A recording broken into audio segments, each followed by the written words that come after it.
Bom, boa noite. Sejam bem-vindos, meus amigos. O nosso segundo bate-papo. O primeiro foi tão bom que teve repeteco e eu espero que seja assim pela eternidade. Boa noite, Rodrigo Nostradamus, né? Nosso maior vidente do grupo. Na semana passada eu perguntei para ele quanto tempo ia durar a pacificação entre Bolsonaro e os governadores. Ele na lata falou um dia. E foi dito e feito, né? Ele falou um dia, no dia o Bolsonaro fez o armistício e no dia seguinte nós estávamos lá com no dia seguinte a gente estava lá com a divulgação da fita da reunião ministerial. Boa noite também, Cleveland. Boa noite. Se o Cleveland sumir, a gente já sabe para onde ele foi. Segundo consta aí, ele está olhando para os céus esperando ser resgatado por algum extraterrestre. E boa noite, meu amigo Vitor, que mais uma vez, assim como eu, mais uma semana de invencibilidade dos nossos times, né, Vitor? Opa! Já está na hora de decretá-los campeões, né? Não perde. Exatamente. Pô, não perde mais, né? Meu tricolor e o seu Vasco não perde mais. Bom, vamos fazer que nem na semana passada e começar nosso papo aí, falando dos números do coronavírus. Parece ter uma luz no fim do túnel aí, ô Vitor? Isso aí tem que esperar dia a dia, né? Hoje, por exemplo, já parece que não veio um número muito bom. São Paulo com 268 óbitos, que ainda vem represado do feriado. Então, assim, o que acontece? São Paulo, no acumulado da semana, ontem estava a 94% da semana anterior, hoje está 105%. Não é ruim, não é muito mais. Podemos dizer que está perto de um platô, né? Mas ainda precisamos de 3 dias para ver, porque é muito importante essa questão da estabilização, né? E como São Paulo está mais avançado que os demais bem afetados, né? Sim. Se aqui começa a estabilizar, aqui que é uma curva achatada e mais longa, putz, é um sinal de alento. Mas não dá para cravar ainda que aconteceu, né? Então, esse número que veio hoje, não gostei dele. Foi um número tão pior, um pouquinho pior que a semana anterior. Rio de Janeiro também vem forte, com 251 óbitos hoje. Não dá sinais de arrefecimento nos óbitos essa semana. Ele estava 117 da semana passada, aumentou um pouquinho. Então, o Rio ainda vem mais forte. Então, assim, no condensado do Brasil, se acaba tendo essas regiões muito afetadas, que corresponde aí a 80% dos óbitos, onde só o Amazonas está caindo. E aí você tem São Paulo perto de um platô e os demais ainda estão subindo. Então, por mais que você tenha uma região centro-oeste, sul, Minas Gerais, por onde o vírus não deu as caras, ele não deu as caras por lá. Certo. Né? Só que ele já contribui pouco. Então, assim, na verdade, você tem uma contribuição de 30, 40 óbitos por dia dessas regiões e, assim, difícil melhorar. Só pode piorar. Com 30 óbitos, você pode chegar a 0. Mesmo chegando a 0, não muda nada no quadro do Brasil. Não tem preponderância aí na média. Então, assim, o quadro do Brasil ele é liderado por esses mais afetados, que são os São Paulo e mais Pará, Amazonas, Maranhão, Ceará, Pernambuco e Rio de Janeiro. Esses aí compõem 80% dos óbitos.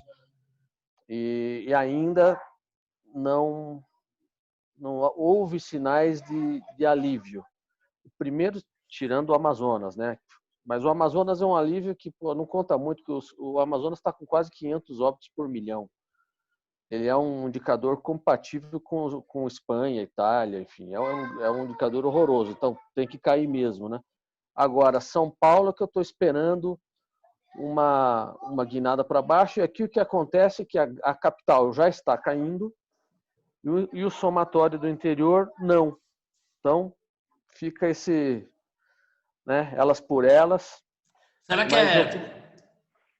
que é por isso que o Dória acha que o ABC, Osasco é interior e meio que fez essa divisão da cidade com a grande São Paulo? O ABC está pior mesmo, tá?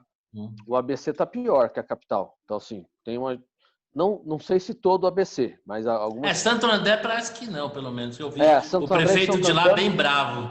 Eu escutei também uma reclamação forte de São Caetano, né? Então o pessoal coloca no bolo, mas putz, eu estou um pouco ansioso para ver essa curva começar a cair de forma irrefutável, tá? Porque assim, uma coisa é você chegar assim, pô, teve 1.000 casos, semana que vem 1.000 casos, outra semana 1.000 casos.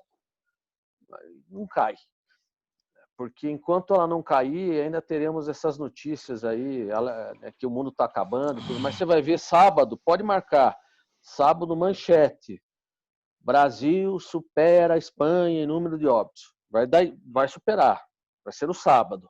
Mas vai sair geral, vai ser aquela festa. Se bobear, vão abrir champanhe. Tem o coronavírus.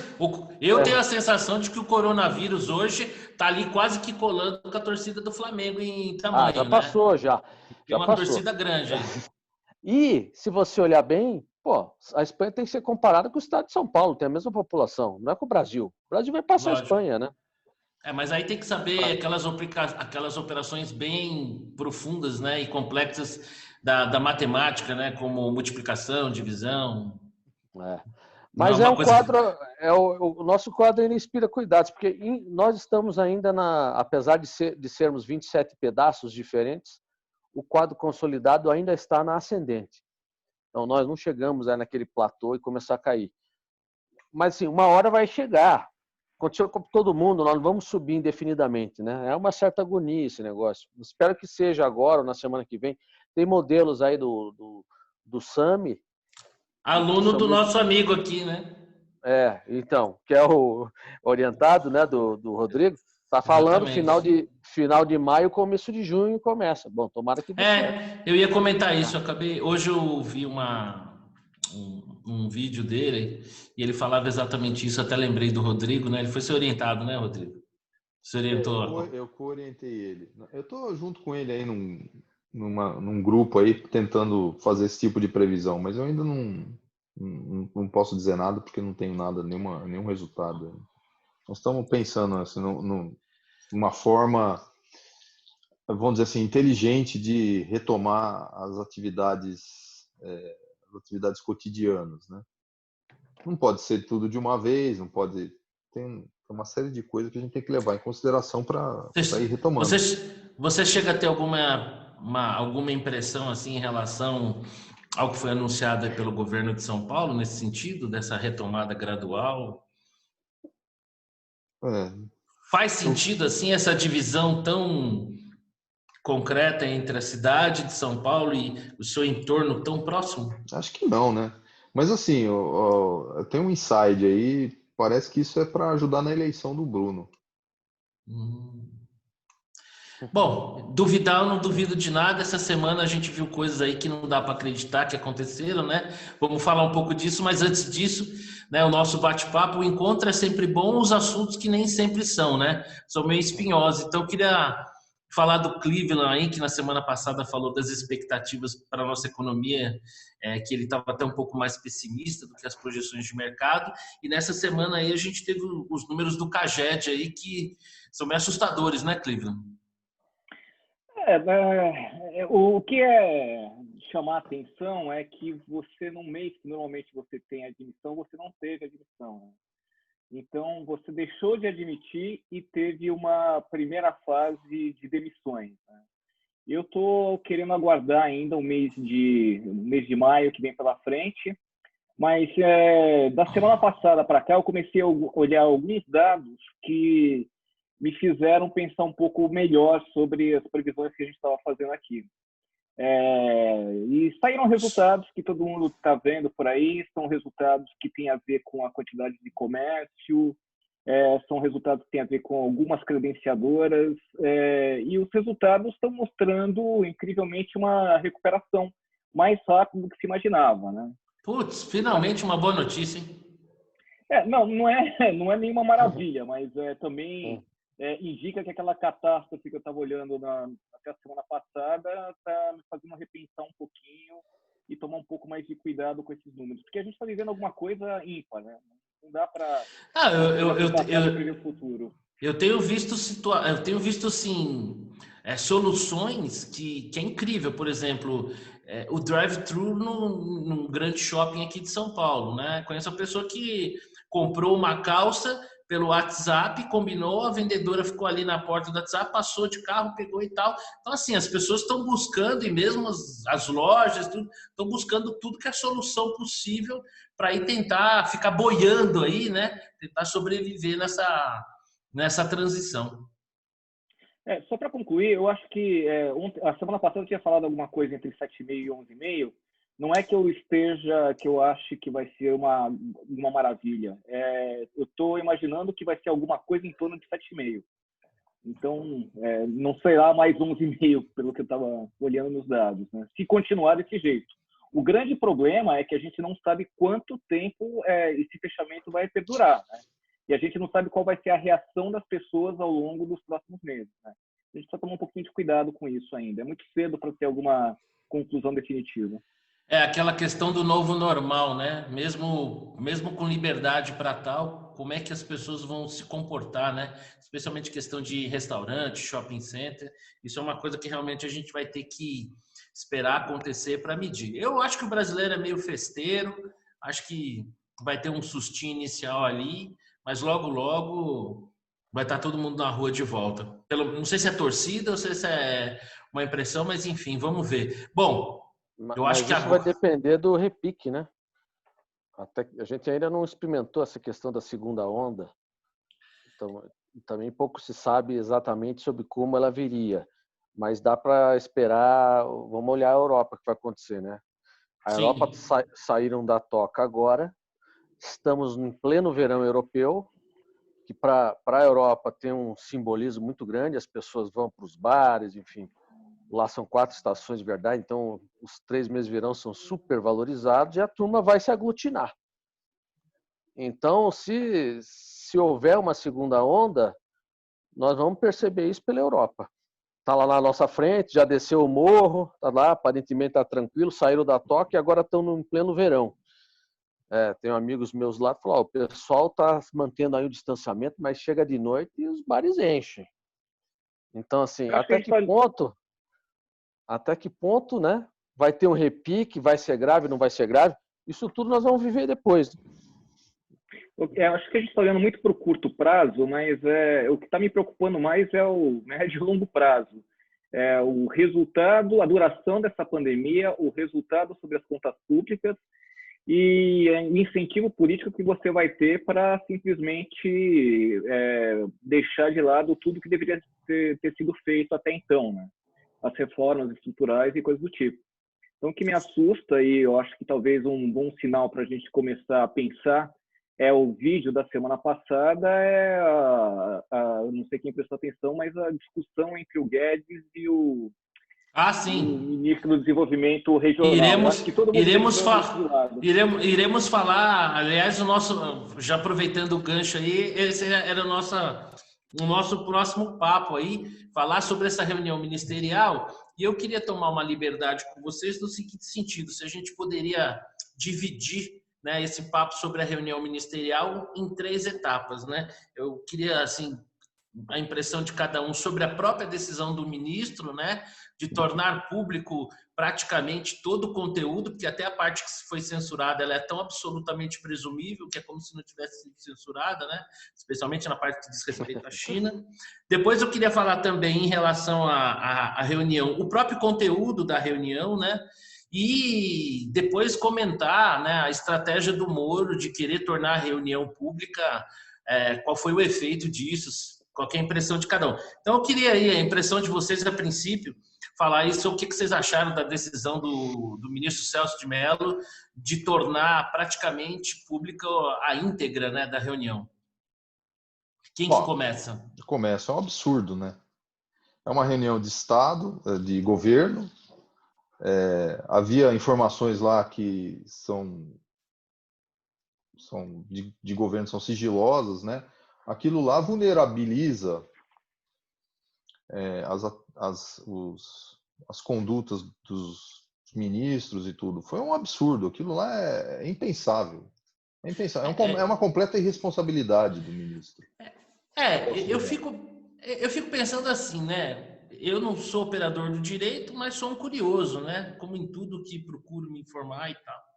Uma das coisas que eu aprendi é que, assim, não se julga aquilo que não faz parte de um processo, né? Então, assim, o que dizer a respeito do processo? A fala do presidente denotaria ou não uma interferência na Polícia Federal e que essa interferência fosse para interferir nesse ou naquele processo a fim de proteger seus familiares. Essa era o mote da coisa. Então, vou dar um exemplo. O que interessa ao processo? Por exemplo, a posição divergente do ministro do Turismo, que falava da potencialidade do Brasil de criar zonas de turismo para complexos que poderiam ter lá o jogo, né, cassinos e a realização de eventos, e a contraposição da ministra dos Direitos Humanos, Damares, a essa propositura do ministro do Turismo. O que isso tinha a ver com o processo, né? Por exemplo, né? O que a atuação do BNDES tinha a ver com... Então, assim, é o decano, né? Eu acho tão bonito quando eles falam assim, o decano dá um ar, né? Só que assim, né? O decano é conhecido aí, né? Por uma passagem logo nos seus primeiros dias aí de STF. Quem pesquisar lá, colocar Celso de Mello, Saulo Ramos, vai ver do que eu tô falando, né? A gente tem que tomar cuidado com o que fala, porque vai que a Polícia Federal aparece amanhã aqui em casa, né? Para ajudar a pagar boleto, ninguém aparece, mas vai saber, né? Então, assim, né? O decano, que, vamos dizer assim, teve um começo bastante questionável, né, na corte, pelo menos para mim como cidadão, né, na minha fração que diz respeito àquele 1 sobre 200 e tantos milhões de brasileiros, ele sai pelos fundos do STF, né, ele vai se aposentar e achei essa decisão absurdamente estapafúrdia, uma coisa que, como se disse, Rodrigo, assim, deixa o país numa posição muito vulnerável, né? O que você acha, Vitor? Bom, para começar, eu acho que isso é quase um não assunto. Como da semana passada. Porque é o seguinte, para mim está claro que o Bolsonaro fazia pressão no Moro para tirar o Valeixo. Claríssimo isso. Ele mesmo deu a entender. Então, assim, não há dúvida sobre isso. É um direito, inclusive, que ele tem. Ele é o chefe do chefe. O cara não gostou, também tem todo o direito de falar, olha, não gostei, vou pedir o boné. Isso acontece em todas as corporações, desde que o mundo é mundo, e deve ter acontecido outras vezes em outros governos. Sim. Resta saber se o ministro se sujeita ou não a fazer esse tipo de concessão. A grande pergunta é por que o Bolsonaro tem tanto interesse assim em mexer no cara da Polícia Federal? Essa é uma pergunta que cabe, todos devem perguntar. Agora, se ele quis ou não quis, ele está no direito de interferir. O Moro resolveu sair falando, poderia sair discreto. Mas, assim, isso quantas vezes já não deve ter acontecido, né? O presidente quis impor uma vontade, o cara não gostou, foi embora, acabou. Vida que segue. O que nós precisamos ficar vigilantes é sobre os objetivos, entre aspas, ocultos, de se fazer essa mudança. Por que é que ele tem tanto interesse assim na Polícia Federal? Por quê? Não, vamos observar. Isso está é público, né? O comportamento da Polícia Federal e tudo mais vai ditar se houve alguma suspeição ou não. Agora, o Bolsonaro querer interferir, tá claro. Eu acho para mim que quis interferir, sim. Isso não é para ficar remoendo, porque falou, parece fofoquinha. Tá, viu? Ele falou um negócio ali. Pô, eu não tenho a menor dúvida que ele colocou pressão no Moro e a situação se tornou insustentável. O Moro, de fato, se eu fosse ele, teria saído também, mas talvez eu tivesse saído discretamente. Ele quis sair no movimento político, fez esse auê todo. Eu acho que perderam os dois, tá? No final, a soma final, provavelmente perderam os dois. Agora, também acho que a divulgação do vídeo inteiro, desnecessária. Já acho que o vídeo em si vai dizer o quê? Os caras os pró-Bolsonaro vão dizer não, ele não quis interferir. Os que são anti vai falar não, ele quis interferir. A opinião já está formada, pouco importa para mim. Se o cara é chefe, ele quer tirar, ele tira. O subordinado não gostou, pede o boné. Até porque o problema em si não é interferir, né? Mas é o porquê interferir, né? Porque interferir é prerrogativa. Ele pode achar que o cara tem uma insuficiência de resultado, ou ele pode estar movido pela pior intenção do mundo. Então, o problema não seria necessariamente interferir. Exatamente por quê? O que você achou, Cleveland? Primeiro da decisão do ministro aí, depois a gente avança no conteúdo da reunião, se é que você também acha, como o Vitor, que é um não assunto. Não, olha só, é um não assunto do ponto de vista de relevância. É um Sim, assunto, claro. é óbvio, né? Mas Lógico. estou falando, eu não sei porque que a gente perde tempo, o Brasil perde tanto tempo com essa questão. Né? Eu fico mais preocupado com o não assunto do Vitor quando a gente começa a olhar as sequências de não assuntos que a gente está discutindo e que vem do judiciário. Na realidade, o que a gente tem olhado é posições que são nitidamente políticas. Eu não estou me referindo especificamente a essa aqui.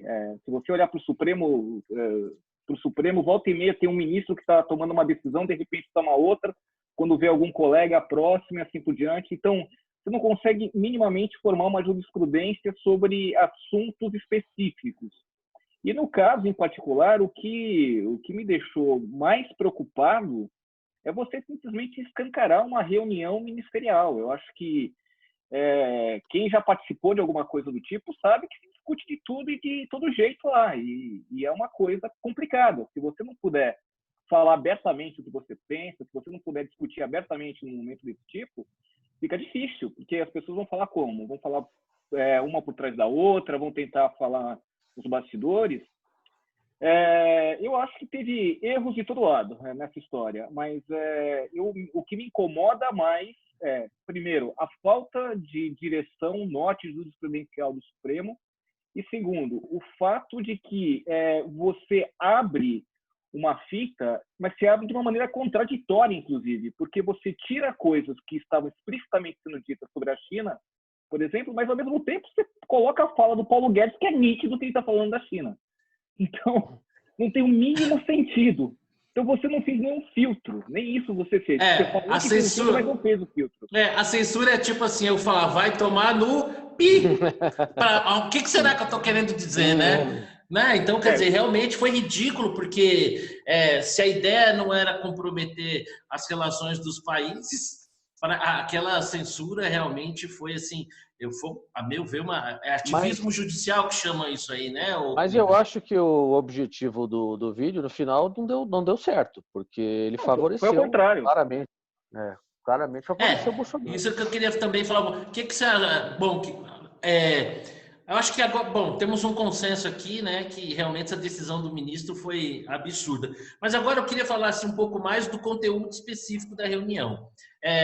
Vocês acharam assim? Qual foi a sensação que vocês tiveram? Se ela foi prejudicial ou não para o Bolsonaro? Se ela é definitiva ou não, como uma prova de uma interferência indevida? Eu queria sei lá, se vocês quisessem destacar alguma coisa aí que vocês ouviram em relação à reunião. Quem começa? Quem começa? Vai você. Eu. Vai você. Então, vamos lá. Sobre se foi positivo ou não para o Bolsonaro, eu acho que acabou até sendo para quem acredita no Bolsonaro piamente, e acabou sendo indiferente para quem não acredita. Talvez um ou outro que estivesse em cima do muro, a hora que viu, olhou para uma fita e pensou, bom, então o Bolsonaro está pensando na população. Quando, na realidade, o que interessa não é a fita, não é o vídeo, é o conjunto probatório. São o WhatsApp, são as outras informações, testemunhos, e mais a fita. Isso é uma questão jurídica, não é uma questão do que eu acho, o que eu deixo de achar.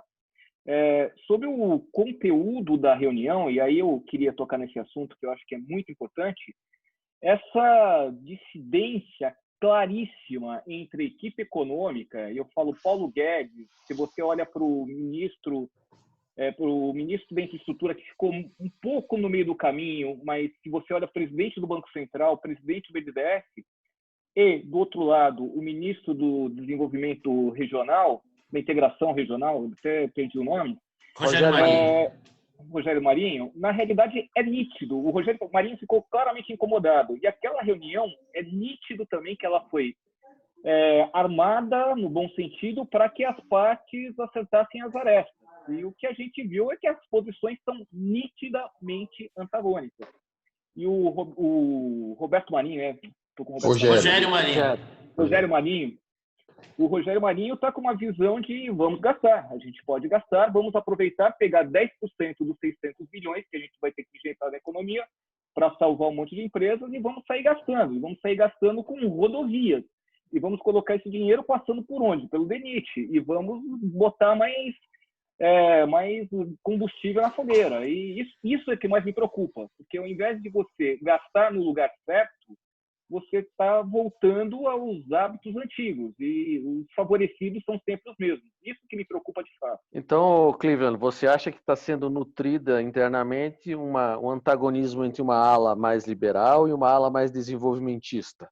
Entre A guerra de sempre, né? Desde o Luiz Mendonça de Barros. Já houve, né? É Palocci Dilma, né? E que vem lá isso também. E lá no governo do Fernando Henrique, só para rememorar aqui, no governo do Fernando Henrique, que era a briga entre Luiz Carlos Mendonça de Barros, né, e o Sérgio Mota, né, que era a mesma briga que vem lá de sempre, né? Mas, Marcelo, só para complementar, o que eu vejo é que a questão aqui não é nem propriamente desenvolvimentismo. É muito mais o cargo que ele ocupa e as demandas que ele recebe. Integração regional é gastar dinheiro no Nordeste em época de eleição para eleger prefeitos, vereadores e ele se alavancar politicamente também. Então, que, aliás, o Paulo Guedes deixa claro isso na fala dele, né?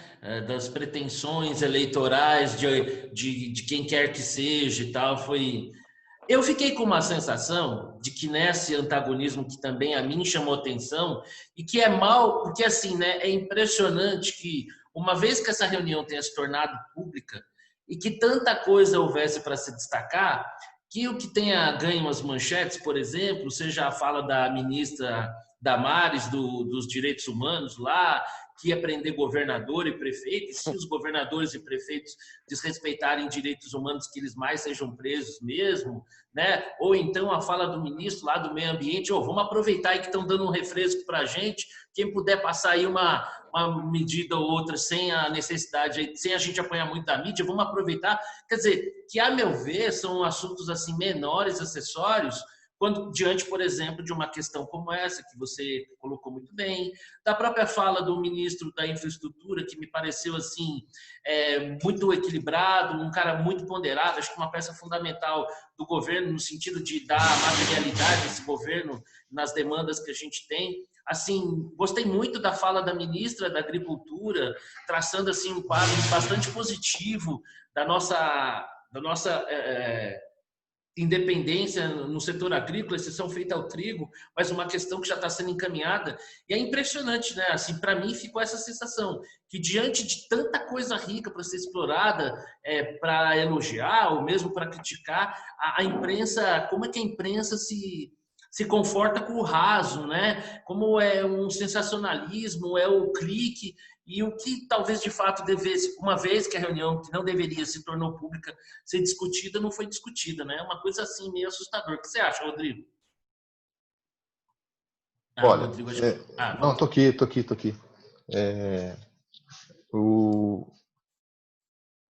Assim, quando você põe um monte de gente numa sala, você tem que ter bem claro o que você quer daquela reunião no fim.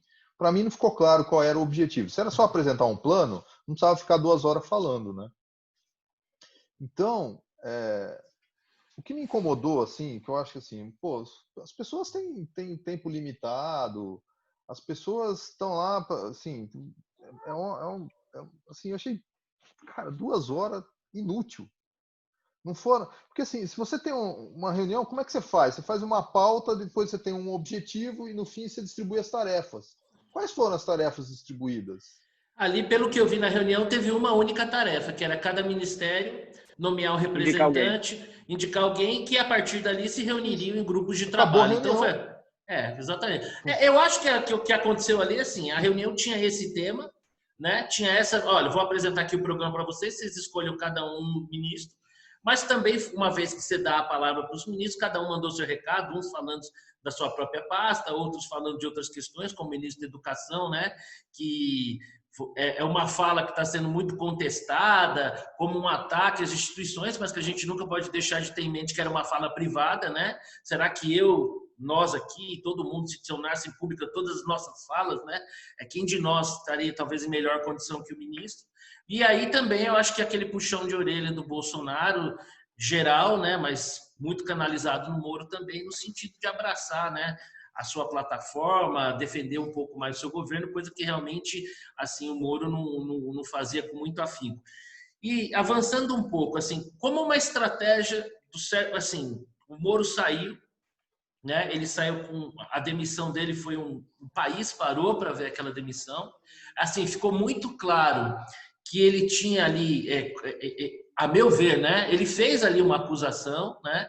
Que na hora que ele levou, essa questão foi judicializada, a meu ver, espertamente pelo Procurador-Geral da República, né?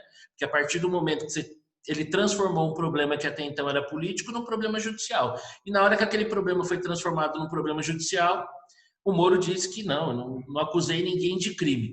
Como estratégia do Moro de obrigar a divulgação na íntegra dessa fita, que a meu ver, e falo isso com pesar, porque sou um grande admirador, eu acho que o Sérgio Moro, como juiz, fez um grande trabalho, acho que no Ministério da Justiça também, os indicadores do período que ele teve lá, se não foi só mérito dele, ele também não pode ser tirado do seu mérito, mas assim, a minha sensação é que ele queria a integralidade da divulgação como uma forma de constranger o governo e, ao final, parece que não conseguiu, não deu muito certo. Eu queria que vocês, saber a impressão de vocês em relação a essa estratégia aí. A estratégia do ministro Moro, ela foi meio eleitoral, né? Ele queria se aproveitar disso, eu acho que ele não gosta do Bolsonaro, não gostou do período dele e queria arrumar um jeito de derrubar o governo. É isso que ele tentou. Assim, foi um negócio... É uma traição. É uma traição. Porque, assim, se ele tivesse razão, aí a coisa faz sentido. O problema é que eu acho que ele não tem razão. Não ficou claro que tinha uma nítida, nessa reunião pelo menos, uma tentativa de interferir na Polícia Federal. Ficou claro para mim, assim, ó, o presidente está achando estranho o que está acontecendo. Né? E depois ele dá depois da fita à noite, naquela sexta-feira, ele dá uma entrevista e fala: eu não pedi para me blindar, eu pedi só para proteger, né, para ninguém abusar do que está acontecendo e tudo mais. Ele pediu isso para o ministro, né? E a Globo até falou que ele tinha pedido para blindar, e era exatamente o contrário, não pedi para me blindar.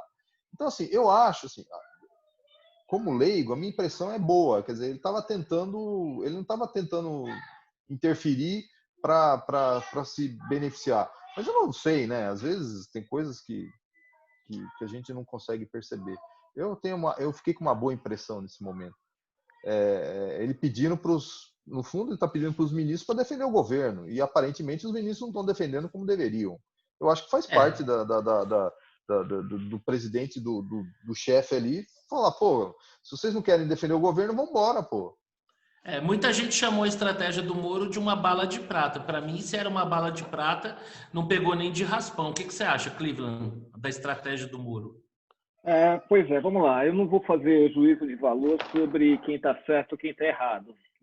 Eu acho que, pensando com a cabeça de uma pessoa que passou 20 e tantos anos, 27 anos, se não me engano, como juiz, ele está pensando sob o ponto de vista de conseguir montar um conjunto probatório. Então, eu acho que na cabeça dele, eu estou pensando como é que pode ter rolado isso na cabeça dele. Ele está imaginando: bom, eu tenho isso, eu tenho aquilo, eu tenho mais aquele outro, e botar essa fita junto, quando alguém técnico for olhar, vai começar a juntar. Primeiro, o WhatsApp. Segundo, a fita. Terceiro, fatos de quem saiu antes, quando, aonde e quem saiu depois. Quinto, os depoimentos, porque normalmente quando você vai depor, você acaba tendo que falar a verdade. Né? Então, é mais um fato que... Como testemunha, você não pode mentir, né? Como pois acusado, você pode. Exatamente isso. Então, o que eu acho que ele tentou fazer é montar o caminho para que esse processo tomasse corpo e fosse levado à frente. Eu acho que foi isso que ele quis fazer. Que no final das contas é uma decisão do procurador-geral, né? Monocrática dele, né? De abraçar ou não. O que não me parece que será o caso, se eu fosse fazer uma aposta. Eu não sei, vai depender muito do que encontrarem, vai depender muito do ambiente político, vai depender muito de uma série de fatores, né? O quanto o Bolsonaro vai continuar falando na imprensa. O que você achou, Vitor? Eu acho que a saída dele, da maneira como foi, todo no teatro, etc., indica que ele tem pretensões eleitorais. Indica. Se ele tem ou não, nós vamos saber daqui a 2 anos.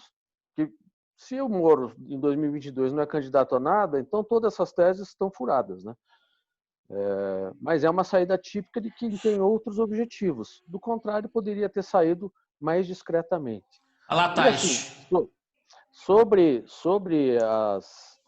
as razões da saída, podem haver inúmeras, né? A questão da nomeação forçada de um outro delegado da Polícia Federal pode ter sido simplesmente a gota d'água. A gente não sabe aqui os bastidores do relacionamento entre os dois. O que a gente sabe é que, de fato, também a pauta do Moro não foi lá priorizada pelo Bolsonaro como ele havia sugerido antes da nomeação, né? Sim. Agora, nós temos que avaliar, assim, do ponto de vista do Moro, veja o quanto ele colocou em risco ao se tornar ministro. Ele abandonou a carreira em que ele tinha sucesso, etc., uma carreira que teria continuidade, certamente poderia ir para o TRF e tudo mais. Sim. Abandonou toda uma estabilidade que ele tinha nessa carreira para se lançar como ministro de um projeto com o qual ele não tinha tanta familiaridade. Né? Familiaridade e identidade. Mas ele falou porque fez isso, né? Ele falou porque ele estava pensando na Operação Mãos Limpas na Itália. E que esse era um jeito dele, da Operação Lava Jato, não perder força. Não perder força. Foi isso. Foi por isso que ele fez. Foi uma espécie de...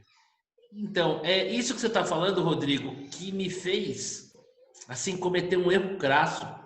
Porque eu sempre vi no Moro um cara muito pragmático, né? Então, na minha cabeça, a minha conta é que é o seguinte: se ele tinha uma missão na cabeça dele, que era de seguir combatendo a corrupção, seguir combatendo o crime organizado, na minha cabeça, eu acho que assim, por mais que fosse uma situação divergente com o presidente, ele seria mais efetivo, até como uma pedra no sapato, à frente do ministério, do que avulso como está hoje. E vou além. Se ele ficar à frente do ministério em algum momento pudesse representar um acesso ao STF, no STF com um voto, podendo ser ali em alguns momentos até um fiel da balança para algumas questões ou outras, ele também poderia dar uma contribuição maior. E naquele dia que eu apostava que ele não iria sair, que ele saiu, eu fiz uma ressalva que é a seguinte: a não ser que ele tenha sido picado pela mosca azul.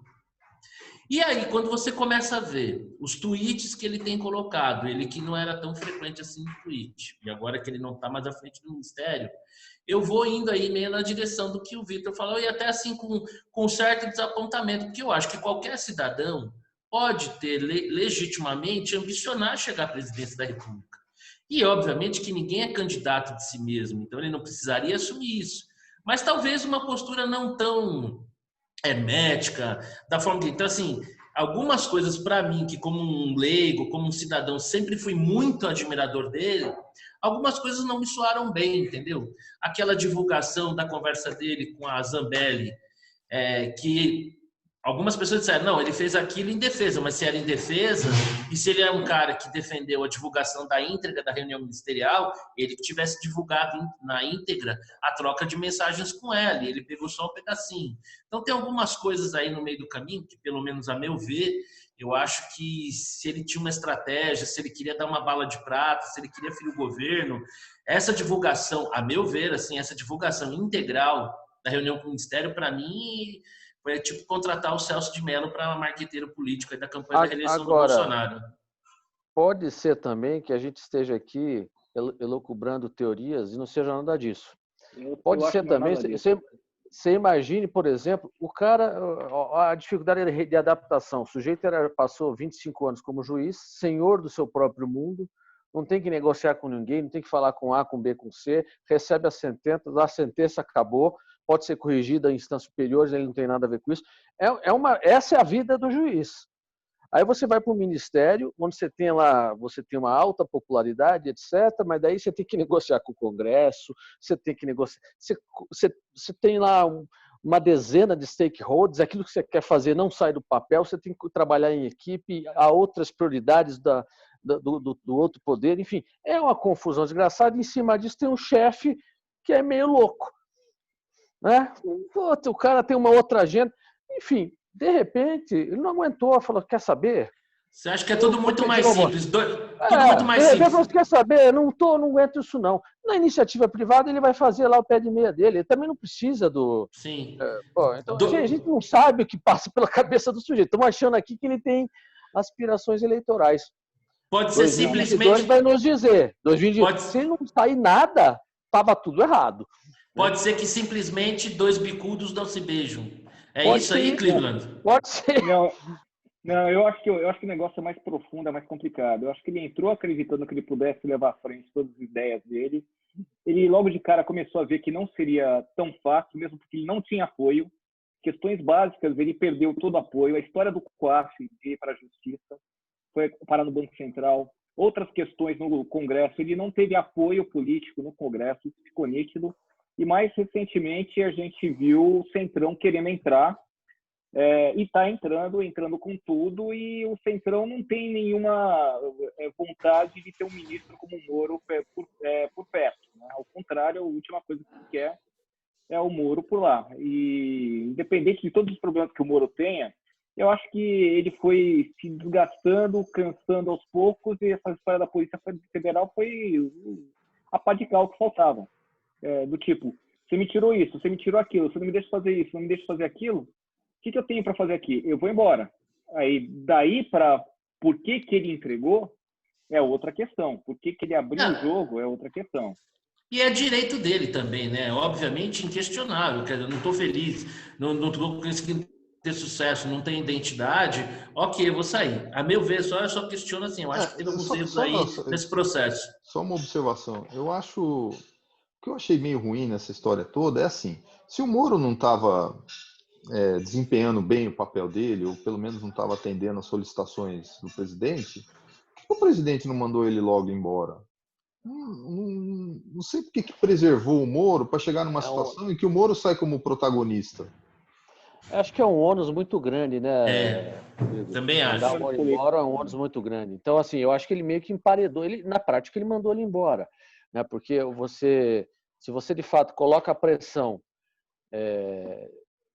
de nomeia esse cara e eu estou nomeando ele, bom, ou ele se submete e aí a regra do jogo é essa até o final, ou ele vai embora.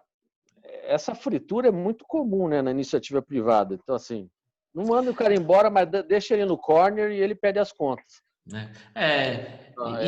na própria... mandar embora, eu acho que seria muito, muito pesado. E na própria reunião teve momentos assim que foram constrangedores, né? Do Bolsonaro cobrar, e se não trocar, eu troco o ministro. Sim. Só que assim, Rodrigo, em contraposição que você está falando, uma coisa que a gente também não pode deixar de ter em mente, dentro lá do arcabouço comprobatório lá que o nosso amigo Cleveland falou, que nas mensagens também ficava claro que ele já tinha até aceitado a saída do Valeixo e que ele aceitaria e escolher dar a palavra final de uma lista que seria apresentada. A coisa que ferrou, e aí entra naquilo que o Vitor falou, né? Era que ele não aceitaria uma interferência do presidente além daquela de apresentar uma lista de possíveis diretores gerais da Polícia Federal, do qual o Moro escolheu um. Então, ele já tinha até agasalhado a saída do Valeixo em alguma medida. Agora, na hora que o Bolsonaro bateu o pé, lançou lá no Diário Oficial, até com a assinatura dele, que depois foi retificado, e mostrando que iria interferir além, foi ali que ele espanou, entendeu? Então também tinha esse outro lado. Bom, mas enfim, agora é só deixar o tempo passar para a gente ver como isso vai se desenvolver, apesar de que eu acho que o Procurador-Geral da República, dado tudo que tem aí, ele não deve dar sequência nisso, mas vamos esperar. Bom, o próximo assunto é o seguinte, né? Operação Placebo. O Rio de Janeiro já pode pedir música no Fantástico faz tempo, né? É mais um governador, né? Impressionante. Assim, não dá para acreditar, né, cara? É surreal que o Rio de Janeiro, tendo passado por tudo que tenha passado, tantos escândalos, governadores presos e agora de novo uma operação como essa, mostrando essa questão dos hospitais inúteis e superfaturados construídos dentro de estádios inúteis e superfaturados. E assim, a meu ver, eu acho que uma decisão que veio lá do STJ tem mais a que seguir, investigar, mas para o nosso governador aqui é o início de uma escalada autoritária. É início de escalada autoritária ou é só mais um vagabundo aí que está sendo na mira da justiça? Ai, vagabundo não pode falar, né? Ou é só mais um possível acusado? O que você acha, Rodrigo? É uma escalada autoritária?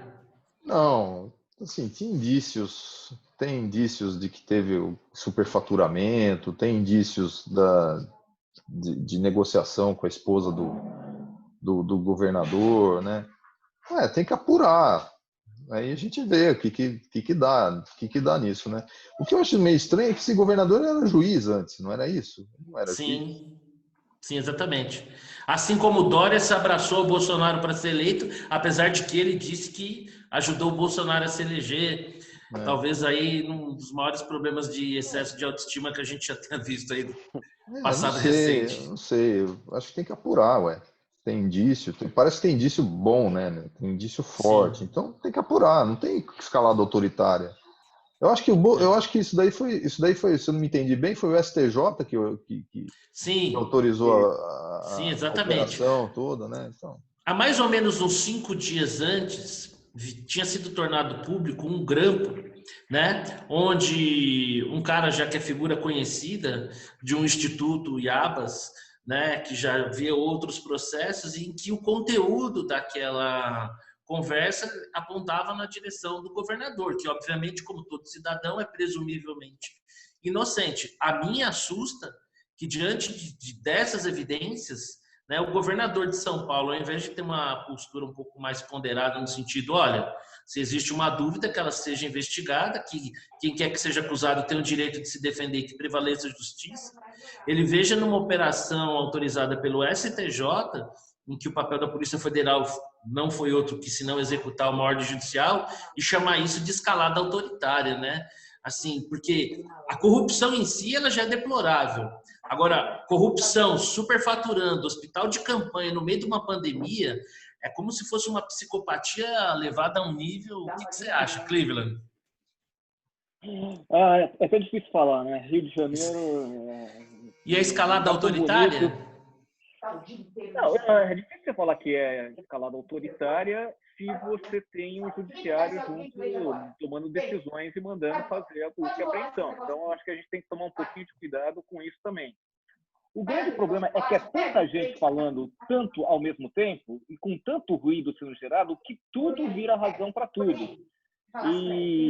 E a outra coisa que mais me chamou a atenção nessa história, pelo que eu vi, pelo que eu li, é que, de novo, a gente está vendo não só o governador, mas a esposa envolvida, segundo o que consta do que está aparecendo na imprensa. Sim. Se isso for verdade, a gente está vendo um esquema muito semelhante ao que aconteceu no caso do Cabral, o que me espanta muito. Não é possível que, vendo o que aconteceu com o Cabral, a pessoa assume o governo e resolva trilhar o mesmo caminho e deixa as mesmas pessoas lá. Então, tem alguma coisa dentro do governo do Rio, da estrutura, que gera os incentivos para isso. Não é possível, gente. Se for verdade tudo isso que está sendo dito, não é possível que a gente não fazer uma revisão da própria estrutura de governo do Rio de Janeiro. Não é possível.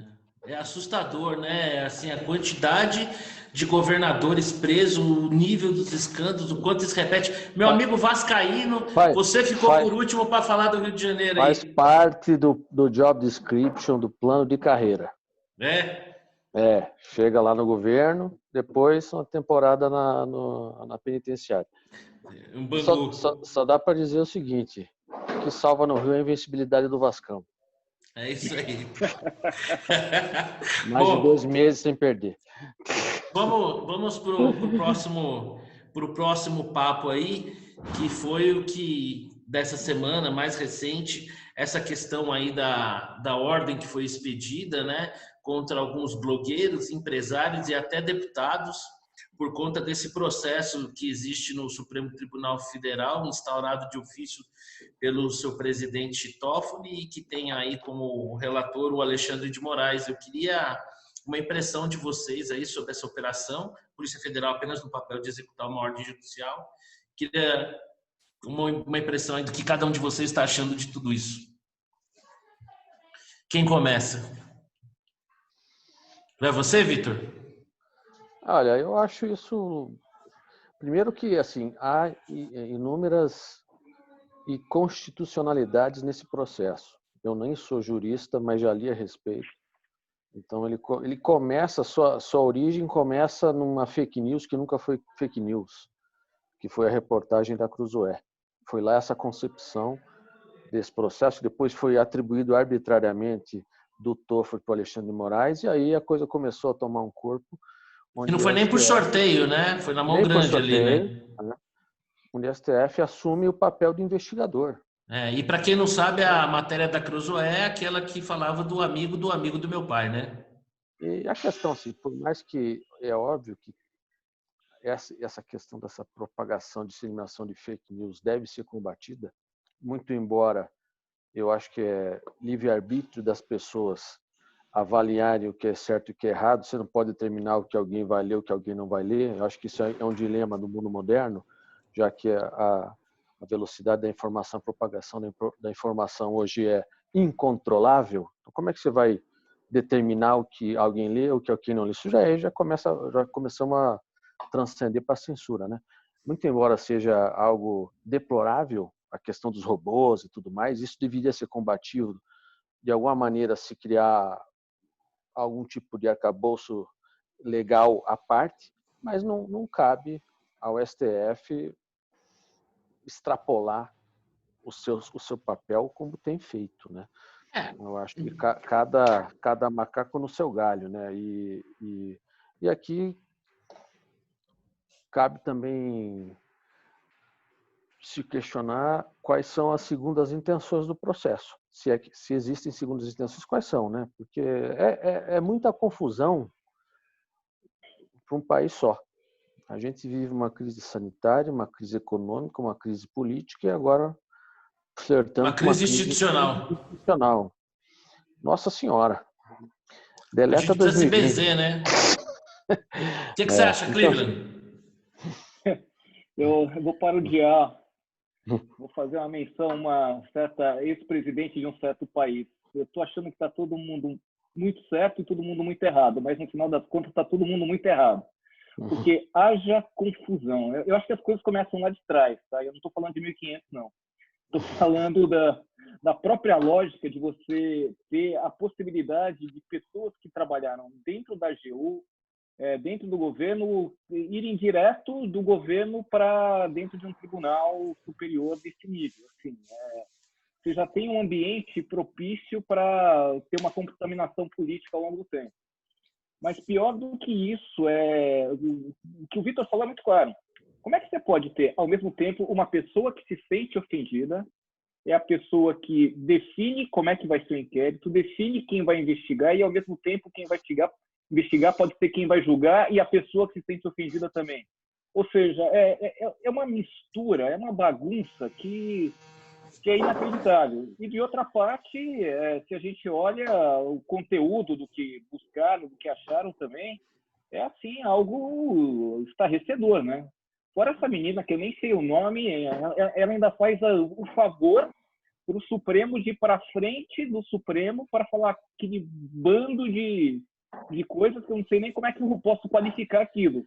Ela vai conseguir ser presa, né? E vai para alguns virar mártir, né? Aí vai o presidente... É loucura. Mas nem só continuar, Marcelo. Você vê o tamanho do absurdo. Vai o presidente e fala o que bem pensa, que ele pode até ter certo, mas a forma como ele fala fica errada. Bota o ministro da Justiça para ser advogado e sabe, pedir a proteção para o ministro da Educação. É tudo errado. É do começo ao fim. É tudo errado. É uma aula do como não se monta um sistema judicial num país. Na semana passada a gente já teve um aperitivo disso, que foi aquela questão lá do Celso de Mello encaminhar para o Procurador-Geral da República, que foi um ato meramente. Eu fiz uma crítica ao ministro, mas nesse caso ele não teve culpa nenhuma, que foi aquele pedido de apreensão do celular, que nada mais foi que alguns partidos políticos fizeram aquele pedido, o ministro olha e fala: isso aqui não é para mim, encaminhou para o Procurador-Geral da República, que vai olhar, dar risada, pôr na gaveta e fechar. Mas foi o suficiente para alguém estampar numa manchete: Celso de Mello encaminha pedido de apreensão do celular do presidente, e aí o general Heleno responde, e aí a gente do nada se cria um problemão quando era meramente um ato protocolar. Então, realmente, aquilo que você falou, tem uma somatória de gente certa e errada, mas que no final só dá mesmo muita coisa errada. O que você acha, Rodrigo? Desculpa, não sei se você havia concluído, Cleveland, perdão. Eu vi. Diga aí, Rodrigo. Bom, primeiro, assim, acho que todo mundo, de um modo geral, concorda com dois valores importantes. Um é a livre expressão, né? O direito a se exprimir, a se expressar e tudo. E outro, a legalidade. Eu acho que o que aconteceu, o que está acontecendo, o que foi feito essa semana, foi uma violação dos dois princípios da legalidade, que eu acho que está tudo ilegal, e o princípio e a censura, né? Uma tentativa de censura, sei lá, não exatamente censura, mas uma tentativa de dificultar a vida dessas pessoas, né? Com base em alguma coisa que, por sua vez, é ilegal. Então, são dois princípios que estão sendo violados. E sobre isso, me espanta muita gente tá achando que está tudo bem fazer isso, né? Enquanto a gente, assim, tem coisas, cara, que a gente não pode transigir. Não podemos transigir com censura, não podemos transigir com a legalidade. E tem pessoas de bem que estão transigindo em função da sua antipatia, né? Da sua antipatia com esse governo, da sua ojeriza a esse governo, né? Então esse é um primeiro ponto. O segundo ponto é esse tipo de coisa errada, né? De coisa ilegal que está sendo feito, ou esses desvios, né, da lei, não são de hoje, né? Então, vem de muito tempo e ninguém se opõe a isso. Então, só para lembrar, a presidente Dilma foi impedida e não teve seus direitos políticos cassados, não é? Isso é um absurdo. Estava escrito na Constituição. Absurdo Lewandowskiano, né? Tudo bem, mas era o presidente, e ele representava a instituição. Ele representava a instituição, né? Presidiu o processo de impeachment, inclusive, ia lá no Senado, né? Exatamente. Presidia sessões. Assim, por exemplo, o STF autorizar o casamento entre homossexuais, que eu sou completamente a favor, só que isso requer uma PEC. Então tem que fazer a PEC lá para mudar os termos da Constituição. E não o STF usar sei lá, de todos têm direitos iguais, mas tem uma da Constituição, se todos têm direitos iguais, estaria na Constituição lá essa restrição.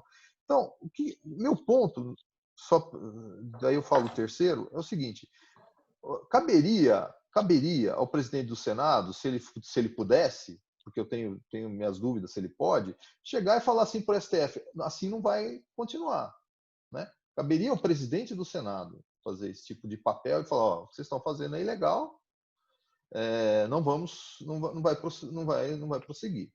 Mas ele não faz isso, né? E não sei por quê, mas ele não faz. Minha última colocação sobre esse respeito é assim: como é que resolve esse problema? Porque ele é um problema, é uma ingerência de um poder no outro, né? Que não fica só nisso, né? Não pode tirar os embaixadores da Venezuela, tem que entregar o celular, tem que diretor da Polícia Federal, não pode nomear o presidente da Polícia, o diretor da Polícia Federal. Sim, é uma ingerência de um poder no outro. Então nós estamos numa grave crise institucional e eu não sei exatamente como se sai dela, né? E o Vitor falou: ou sai de um jeito que ninguém vai gostar, ou ela permanece indefinidamente, né? Então, é um momento assim que eu não sei como sair disso. Eu tenho, assim, ou alguém, assim, precisa ter uma composição dos três poderes lá, e particularmente do legislativo, para acabar com essa palhaçada, né? É bem assustadora essa decisão do ministro, só corroborando tudo que vocês disseram aí. É uma coisa meio basilar, né? Se você é parte, você não pode julgar, né? É assustador que, especialmente deputados, né, sejam alvo de uma ação policialesca, por conta de, a meu ver, crimes de opinião, né? E aí, sim, acho que se a gente pudesse, porque é um pouco tênue, né? Assim, essa linha do que é fake news, o que é opinião, porque e ainda que seja fake news, né? Eu acho que cada situação é você tratar isso tudo num processo que não tem muito objeto definido, é realmente assim a minha que veja só, você tem lá calúnia, injúria, né? Difamação, isso tem que estar tipificado. Isso pode ser de fato feito, mas esse processo aberto, sem um objeto muito claro, né, essa ação policialesca de ir na casa das pessoas, assim, é bastante assustador. A minha esperança é que, talvez, né, por ser um colegiado, né, que nem naquele filme lá, né, acho que é 11 Homens e um Destino, né, que um jurado, é esse o nome do filme? Que aquele um jurado começa a questionar um veredito que parecia ser unânime, até que ele consegue reverter todo o veredito. Me faltou aqui o nome do filme, aliás, um filmaço. Acho que é 11 Homens de uma Sentença, se eu não me engano.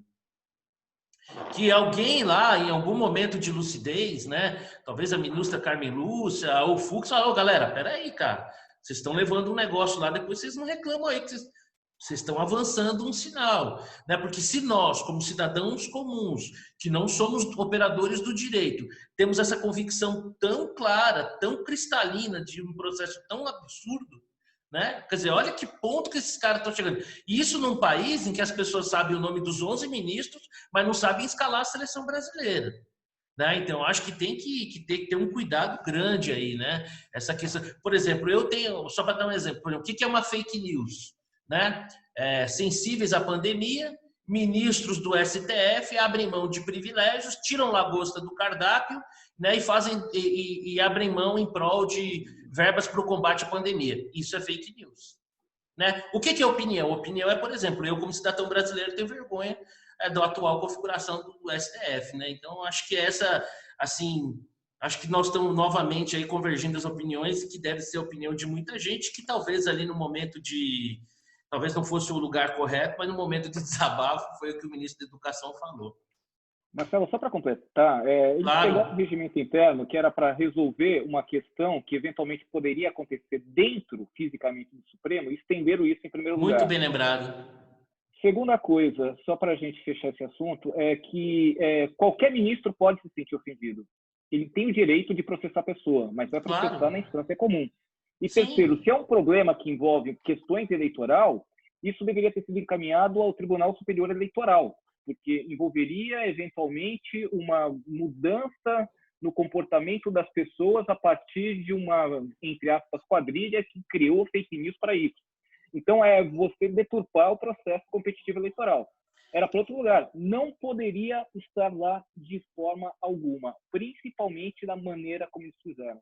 Isso é surreal. E uma coisa para finalizar, né? Nós descobrimos através do ministro Alexandre de Moraes que fake news no Brasil é um produto exclusivo da direita, né? Que nenhum blog de esquerda, né? Nenhum site de esquerda, nenhum deputado da esquerda brasileira propaga ou fala fake news, né? Então realmente a gente vê que é uma coisa bastante imparcial. Bom, o papo isso apesar do outro candidato claro, ter sido condenado por exatamente fake por isso. Exatamente. Bom, o papo, como sempre, ótimo, o tempo passa voando, a gente está chegando lá naquela nossa reta final e repetindo lá, né, a nossa brincadeira da semana passada aí, de uma dica, um destaque, uma bola dentro, uma bola fora, e eu até acrescentei aí, se vocês lembrarem aí, uma citação. Quem é que começa aí? Começa você, Vitor? Bom, a citação até me pegou de surpresa. Bola fora nem preciso dizer, né? Nosso ministro Alexandre Moraes, para mim, é completamente fora de contexto e ultrapassando o escopo de sua função, mais uma vez. Então, para mim, é bola fora. Citação, então, vou pegar uma citação que não tem tanto a ver, mas talvez ela tenha um pouco a ver com essa situação assim, do meu homônimo, Vitor Hugo. Nada como um sonho para se criar o futuro. E a gente está aqui se debatendo um presente tão amargo, né? A gente tenta sonhar com um futuro melhor, mas o presente está nos prendendo com todas as forças. Mas a gente vai sair dessa ainda. Vamos lá. E aí, Cleveland? Sua palavra final aí.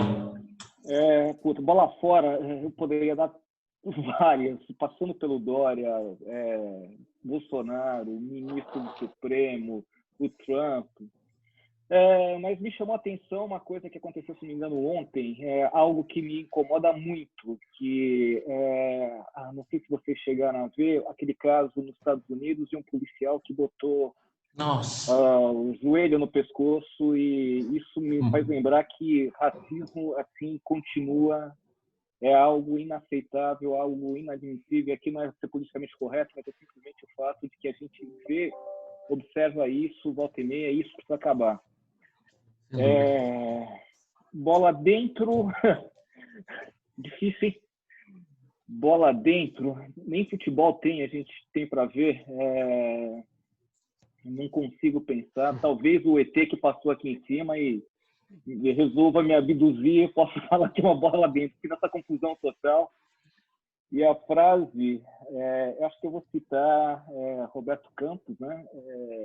Brasil não perde uma oportunidade de perder uma oportunidade. Impressionante, né? Para todo lado que você olha, a gente sempre vê. Eu tenho um amigo meu que vira e mexe e diz assim que nós não corremos o menor risco de dar certo, né, Rodrigo? Dá certo. E aí, com você, Rodrigão, para fechar. Nostradamus, qual é a previsão para a próxima semana? Porque na semana passada você falou que a trégua durava um dia e foi cravado um dia, né? Na quinta-feira, a reunião do Dória com os governadores. Na sexta-feira, a divulgação da fita, ele chamando lá os governadores daquilo que ele chamou. A previsão é manter a turbulência, né? Nós vamos enfrentar essa turbulência, a oposição com força, né? Eu tenho uma certa preocupação institucional que isso possa se agravar. Assim, eu acho a bola fora é tão difícil, né?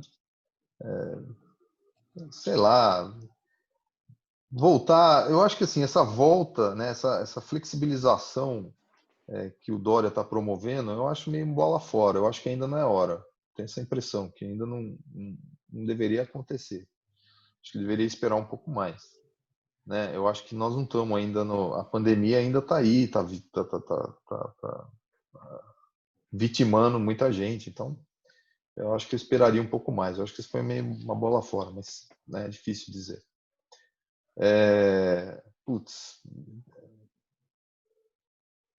O preço da liberdade é eterna vigilância. Eu acho que essa é a frase, né? Que a gente tem que...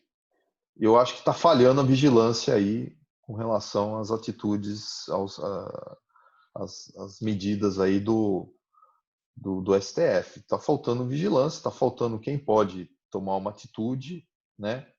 Civilizada, que, como eu disse, é o legislativo, para a gente dar uma amenizada, né? Dar uma arrefecida. Né? Beleza. Bom, eu vou dar aqui, encerrando, eu vou dar aqui a minha dica. Eu vou falar de um livro e de um filme. O livro é a biografia do André Agassi. Mesmo para os amantes do tênis, a leitura é obrigatória, e mesmo para aqueles que não são amantes dos tênis, tenham certeza que é um livro delicioso. Eu lembro que eu fiz uma viagem de carnaval e, a certa altura, eu me obriguei a ler uma determinada quantidade de páginas, no máximo por dia, que era para o livro durar ali aquele feriado, senão ia virar uma noite, porque é um livro delicioso. O filme, eu como um eterno romântico, chama-se As Pontes de Madison. É um filme estrelado pelo Clint Eastwood e pela Meryl Streep. É uma linda história de amor, uma linda história de amor. Bom, bola dentro e bola fora. A minha bola dentro e bola fora vai estar dentro da reunião ministerial, que foi o que o Cleveland apontou no comentário dele.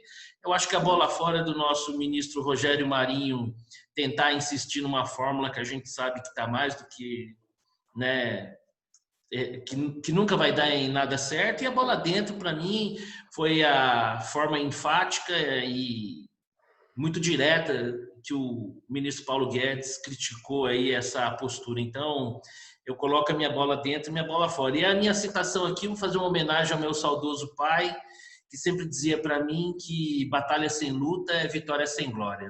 Meus amigos, um prazer falar com vocês. Poxa vida, que legal a gente ter a oportunidade e quinta-feira que vem a gente está aí de volta, tá bom? Um grande abraço para vocês. Se Deus quiser, Vitor, mais uma semana de visibilidade. Mais uma semana. É isso aí, garantido. Ninguém ganha da gente. É isso aí, um abração para vocês. Fiquem com Deus, uma boa noite. Tchau, tchau. Tchau, tchau. Boa noite, gente. Tchau, tchau.